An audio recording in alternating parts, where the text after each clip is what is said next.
This conference will now be recorded. As always, everything that we're going to be talking about today is for educational purposes only, and nothing is intended as any type of investment advice. Okay, so a little bit of a different day today than yesterday, huh? We've things, I mean, definitely slowed down. As always, there's always going to be great trades that are out there, but not even close to the amount of the type of trading that we saw coming into things yesterday. So want to keep that in mind as we go into the afternoon, as I'm seeing a lot of floating that's going on around there where the prints really just aren't there. There's a lot of movement. So just make sure that you kind of keep that in mind, and that you don't go out there and really try to force anything. Make sure that you're really getting what you need to see. So we know we have the riots, the Maras, all that stuff. So I want to talk about a few new things. Now, CCIV, not new. We've been looking at it for the past few days, but coming into the afternoon, it's looking pretty good. We just got beautiful ask prints that came in at this 22 level, which way above print personality, and it just gave a beautiful trade towards that downside. Now we have a lot of congestion that's coming right here. You can see just the way that the print lines fall. 2155 being the first, and then 2134 coming in right afterwards, that we're kind of getting that bounce off. Now, would I have expected more of a move to the downside? Absolutely. And if we come over here and we look at these prints, remember, these are kind of these longer short-term prints. The print personality itself is very, very small. So even though it doesn't look like a huge amount, it has a big effect on the way the stock is going to move. So it really looks like we're pushing up off of these prints, and we're going to be looking for even more room to the downside, because like I said, 50 cents is just really not enough for the amount of prints that we saw coming into that 22 level. And then having the selling and adding that into the story, I don't see enough buying that's coming in up above here to really substantiate not pulling back as much as it should have.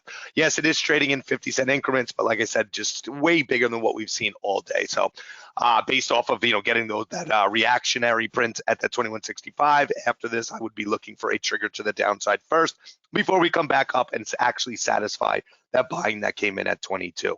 Next thing, GBR. So a bit weak as it was just pulling up here to that 9 level. You could, it's probably not going to let me go. Well, all right, you can see a little bit over it, a little bit under it. I mean, I had this written down before. I mean, just not really enough that's there. Now, yes, did we have some building that was coming in around this 10 and above 10 earlier before? Absolutely, and that's one of the reasons we're still going to be paying attention to that. But there was just no reaction here compared to the way that the stock was moving. So in all reality, what they have to do is they have to bring it back down to a cheaper price, kind of get people back interested some way. So we're going to be looking to set up a trigger to come back up there. Unfortunately, the buying's coming from before. It's not coming from now. So you got to keep that in mind, because we got to make sure that the shorter term now type prints are coming in. Otherwise, we're going to end up getting another just kind of false trigger. But it does have enough to be able to get back up there.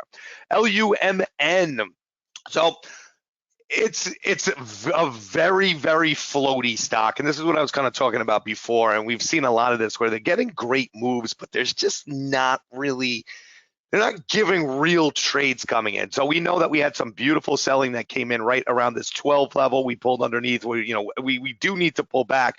And 30 cents, I mean, the way that it's been moving today and the way that it's been pulling back, 30 cents is kind of right on that border. I wish it would have been a little bit more of a pullback, but as you can see, it just doesn't give very big pullbacks whatsoever. So we have to understand what the personality is. But a breakdown below here, we should have, based off the amount of selling coming in, we should have no problem getting to that double bottom. It's not a huge trade. There's not a ton that's really coming into it right now. Like I said, it is floaty. So we need to see trading actually start. And I don't mean 56,000 shares per minute. I mean, time and sales needs to move. So we need to start to see that come in before we can even think about it. So it's more of a kind of side list, but it does have the prints there. And then we just had two, so DKNG, I'll bring up first. So we just got a beautiful move that came in here, 56, beautiful ask prints, pull back underneath, and then move towards the upside. I did not see, because it happened right before the meeting, if we had anything underneath there that would still need to pull back from. But even so, based off the volume that's being traded right now in comparison to what it's traded all day, it should not take long for the pullback at all. So we're going to be looking, obviously, I would like to see more than 25 cents, but then just a trigger back to the upside. There's obviously some type of news that just came into this, or some statement or something like that out there to make this just happen.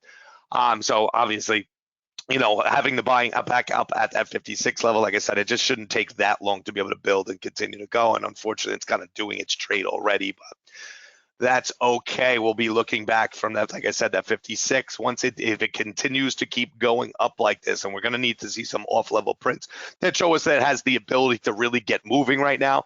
But because it did not pull back, and we're so close to that 55, where if you look, it came up the first time and then pulled back, and the second time it just blew past it.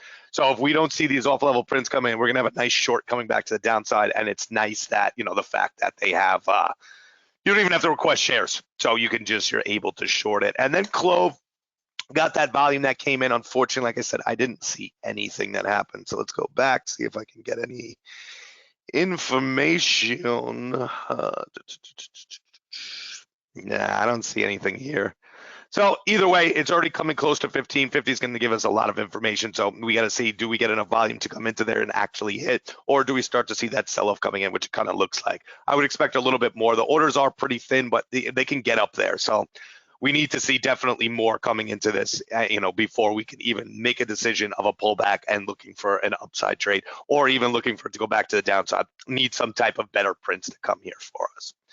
All right, so other than that, we have everything else we've been looking at pretty much all day, but these are some newer things that definitely have a little bit more potential for something to happen now, and that's what our game plan every afternoon needs to be. Just be careful of that float and don't get antsy on your trigger finger. Make sure you actually get those triggers. All right, guys, I will talk to everybody in the chat, and happy trading.